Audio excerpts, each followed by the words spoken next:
Most painful cartel deaths. Let's lock in this. Peanut butter. On a calm, breezy morning in Mexico City, the day's peace would be interrupted by the disturbed screams of a man tied to a pole.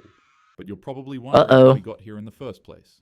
Earlier that month, he had been accused of committing an unthinkable What's crime that face? to a woman in the city. Word of his actions spread quickly, angering friends, families, and other So they took him until a notorious Mexican gang caught wind of the story. Tied him to a pole. Justice would not wait for courts and police. They tracked the man down, ripped him out from his house, and dragged him out into the open. They grabbed his hands and bound him tightly so that escape was impossible. Then, seemingly out of nowhere, Oh no. the gang pulled out a tub of peanut butter and began to slather it on his... The man became confused, because while covering somebody in peanut butter is a pretty strange punishment, Oh my god. painful. They're gonna get like wrapped or some shit, and then they're gonna like bite his dick. Oh my goodness. His confusion would quickly fall into dread when the men brought out two huge pit bulls. He immediately realized what they were trying to do and began pleading These guys are evil. for mercy. Oh my His goodness. cries were drowned out by the growls of the snarling dogs. Oh my goodness. Panic surged through the alleged criminal as he screamed for help. The punishment unfolded brutally. It was a slow spectacle of pain and humiliation. This is evil. Holy shit. As locals pretended like nothing was happening. By the time the dogs were pulled back, the man was left broken in a way that couldn't be fixed. The point was made clear. The gang had delivered their brand of justice and sent an unforgettable message that'll live on in the heart of Mexico City for years. Vile acts against the vulnerable in this city will not be tolerated. 49.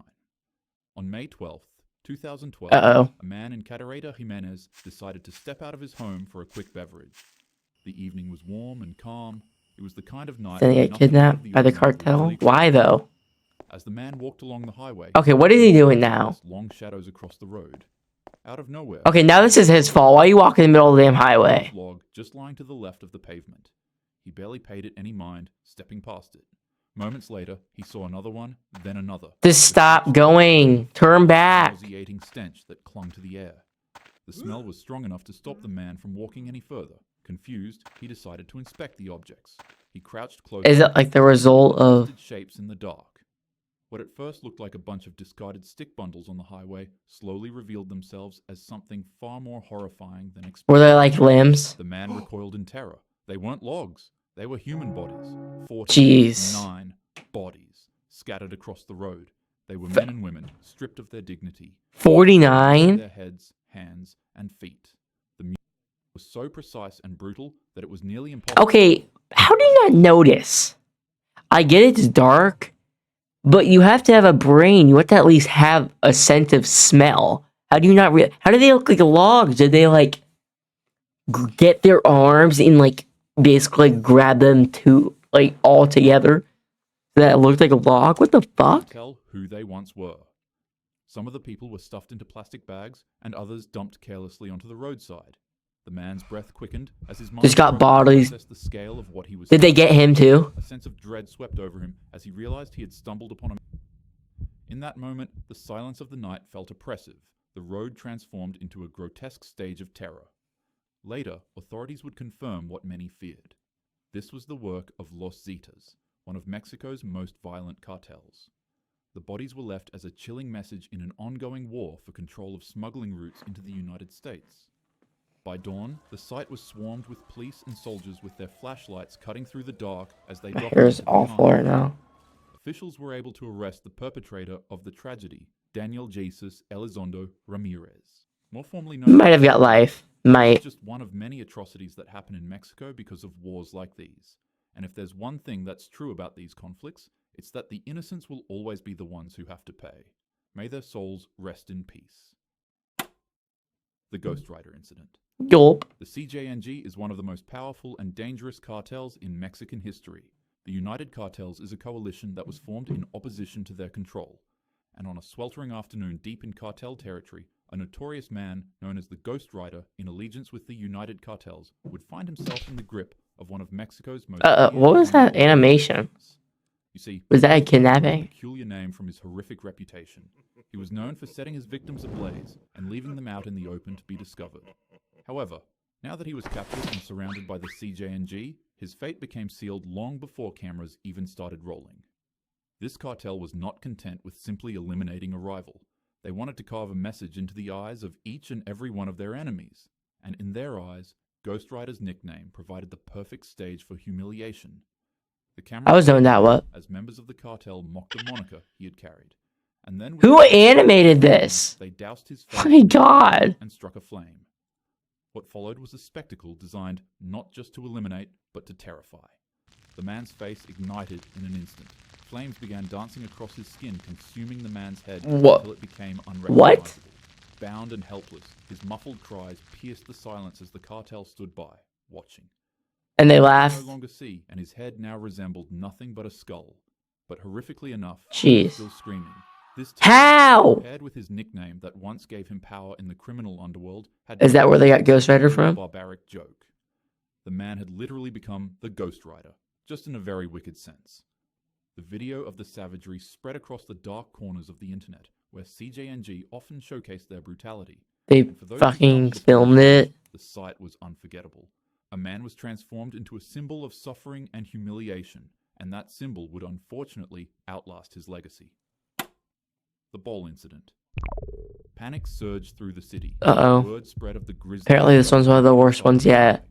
In Los Mochis, The first one should have been one of the last ones. red-stained sacks dumped That all was over the bad. ground. Each one revealed another part of a human body, like some sort of sick, twisted treasure hunt. Inside one bag was a torso, in another bag were severed limbs. But the true horror that shocked the city came from a janitor cleaning the front of a city hall. While doing his job, he stumbled across a sports bag, but when he went to pick it up, a soccer ball bounced out of it. As it rolled over, the ball revealed that it was stitched with human skin. A man's face was pulled tight over the leather with its lips sewn shut. Jesus. It read, "Happy New Year, because this will be your last." In early January 2010, a 36-year-old man named Hugo Hernandez had mistakenly crossed into Sinaloa cartel territory while they were in the midst that of it? one of the bloodiest cartel wars in history against the Juarez. They immediately abducted the man, tied him to a chair, brought out a chainsaw, and well, the rest was Oh no, this is showing what happened. just one of the hundreds of Jeez. civilian casualties in this That's insane. And they cut off his So bad face. that reporters and journalists stopped reporting on it because they too were brutally. Yeah. They messed with the cartel. The camera Maybe it was accidental. and then the footage adjusts. The scene is set on a man bound with his hands and legs tied by extension cords. Oh, As the camera jeez. focuses more, it becomes clear that the man is most certainly not alive. His Really? face is missing, and so are his hands and His thighs. spine is showing? However, Oh, he's not with alive? visibility, the man begins moving violently. The camera slightly pans over to the side, and there it becomes apparent that these cartel members hooked the man up to a substance to pump his adrenaline and keep him wide awake and awake. Oh my Because of goodness. this, it is impossible for the man to pass out. And that's when it starts. The cartel members pull out a knife and stick a metal pole in the man's mouth in an effort to silence him. What happens next is simply just too horrific to mention on YouTube. This is Out hell. of respect for this man's life and to protect your mental security, I'll skip over it. All you need to know is that they began playing a game with the man's throat while pumping him with substances to keep him Jesus. The best thing I can compare this to is if you were to undergo surgery and one of the operating doctors forgot to give you anesthesia, which, by the way, is just a medical treatment that typically makes you unconscious and unaware during painful surgery. Jeez. Normally in a case like this, you'd shoot up in extreme pain, but since you're restrained, the agony would just cause you to pass out on the operating table. Now imagine if the doctors were also But they injecting pumped a you. type of liquid that prevented you So he just kept staying alive through all the pain. to watch what And he they couldn't called go to in sleep. complete horror. That's pretty much what happened, and after the men were done, the video would finally end. But shortly afterward, another video in the same room. Oh no. And they did it You again. can see the same men playing soccer with the victim's head, kicking it back and forth to each other Christ. in efforts to catch it. What makes this incident as horrific as it is isn't the sheer brutality of their actions. Get the cartel's bag. Oh my goodness. This They is... would be talking to each other, calm and casually, as if it were another Tuesday morning. This just talking in another conversation, not even related. 80s hit would play in the background. Yo, dude, you wanna go to that place tonight? Contrast between their You wanna go to the bar? and the fun and enjoyable disco song, We're kicking the ball around. Funky Town by Lips Incorporated. And chances are you've probably already heard this song countless times when you were young. When I was a Oops. child, This was a song they played Second. for me at Chuck E. Cheese and at school festivals. And now, my memories of this fun and stupid disco song are tainted by the actions of the wicked. Oh shit, I The warmth, security, and luxuries we have today were not built on the morals of the evil. They're built by those who dare to be inspirational instead of evil. They're built by those who sacrifice themselves to protect. Is this an ad? They're built by good men and women who figure and be safe and have. Well, that was a good video. I mean, those were absolutely insanity. Oh, the worst one. It's definitely the last one. It almost just kept getting worse. Go to his last two, man. You cut off his face with the chainsaw. And then pumping them. The worst thing about this, too, is they film it, and then they post it on YouTube, and then you can't do anything about it, because it's always going to be there. And if you can't try to take it down, because then they're going to go and kill you. So, that's just terrible, man. Oh my gosh, that last one still, that's just getting to me. That's awful. But I hope you guys enjoyed this video, and make sure to like, subscribe. Just request any new videos you guys want me to react to in my community post, and I will see you guys in the next video.